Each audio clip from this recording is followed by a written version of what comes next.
Baby dude is back, and today is a different type of video. I'm not reviewing anything. It's kind of a how to help travel with a toddler / baby through my perspective. And real quick, if you're watching this video, can you just please hit subscribe down below? I'd really appreciate it. It helps us out a lot. I think that's a Canadian accent I just threw out right there, actually traveling to Canada. Anyway, so traveling with a toddler / baby, I mean, being on a plane pre-having little dude, nobody wants to sit next to the baby. It's just not a good time. We've all heard that baby that cries the entire flight. We've all been next to babies. We've all had the kid behind us kicking our chairs. It sucks. So now as a parent, how do you kind of like compete with that with the baby? I'm going to break this video into 3 sections. So pre-flight, during flight, and kind of unloading and getting off the flight. So first pre-flight would be, I'm going to give a round of applause right now to Southwest. Southwest kind of always has done things a little different. They don't charge for the bags going on the plane, which is bomb. They don't have assigned seating, so you kind of just go in by section and pick your own seats. What we did is we tried to get the back of the plane to be. I know the back of the plane stinks and you're the last one off or whatever, but you also are right next to the bathroom and the changing table and this and that. And another secret that we kind of used, which worked out of 3 of our 4 flights, is I go with my baby dude charm up to the desk, and it has nothing to do with the charm, believe me. I talk to the person working behind the desk for our flight, and I say, hey, we're traveling with a lap baby, and if there's any chance that there are open seats on this flight, can we kind of take one up? And usually, I mean, there's no other way to fill those seats. I know people like to have the middle seat empty or this and that. But if they're not ticketed and there's not too many babies on the flight, you can kind of just claim that seat. So what my wife and I would do is she would board first, and we pay the extra like $10, $15 to get the A boarding. So she will pop on the plane. I will wait, and the families board straight after the A section and before B. She would pop on, grab the last row of seats right by the bathroom.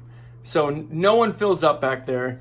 I go on with the family section, and now little dude and I are popping on, and we have the back row of the seats all to ourselves. And typically there were 5, maybe 6 open seats on the flight, so we just got our whole row for ourselves. Also, I would definitely, if you have a layover, tag your stroller for the next spot. Don't tag it for your final destination, because when you get off on your layover, you're going to want your stroller. And I think that's huge in case they need a nap or whatever the case. So that's kind of like before the flight. We brought a bunch of snacks for before. We just kind of really just let him be an animal and run around all over the place and just chasing him around. We got a couple moving walkways, which were huge for him because it's like a little tiny baby treadmill. It's awesome. He thinks it's the most fun thing on the planet.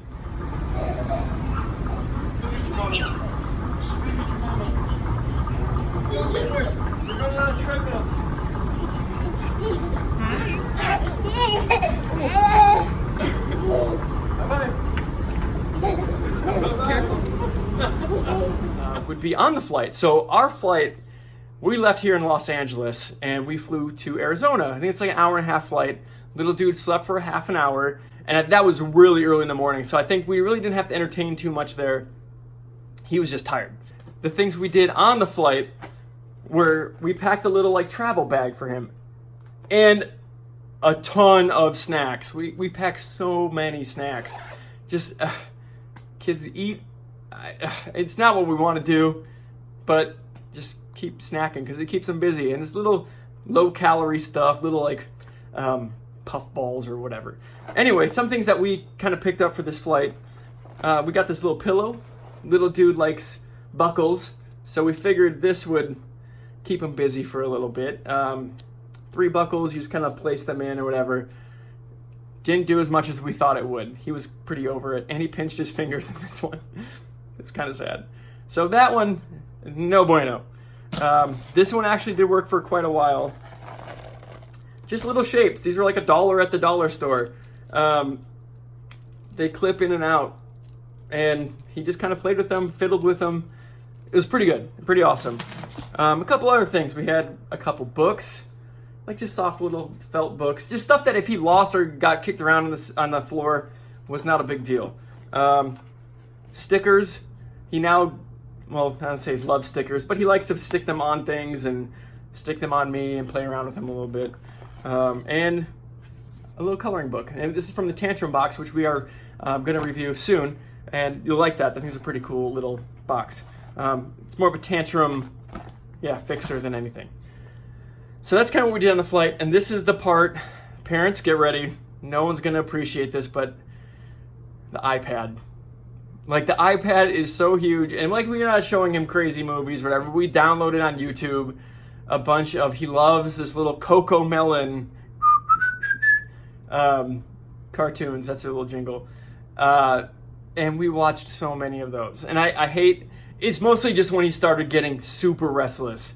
And I guess it's pacifier. But, so that's kind of what we did. The changing stations are really small, and I'm big-ish. So it's hard for me to change, and I did do the poopy diaper. And one thing I don't appreciate airplanes is how come on the diaper changing thing, it only has a picture of a lady changing them, the mama. Hey, daddies do that too, by the way. We're watching. But it was good. The flight went really well. I'm really proud of the little dude. And actually, there were like 5 babies all around. They were all awesome. I've never been on a flight or been like more proud of parents in general for like dealing really well with their babies. And I know, not saying that every baby that cries on a plane, the parents are doing anything wrong, because I just feel bad for those parents, because kids do have either their ears hurt or whatever. So I'm not saying that by any means. But the babies were really good. And even the flight attendant was like, wow, congratulations to all the parents after we landed in Detroit for that last time, because the babies hung tough. They really hung in. And I was really proud of it. And like I said, I think most of the parents do sit at the back, because that's kind of what we did anyway. And then the third section, kind of getting off the plane, we just really let everybody clear out first. We're not rushing. We're kind of letting little dudes stand on the seats and jump around and finally get a little energy out. So like I said, Southwest, bomb, bomb, bomb.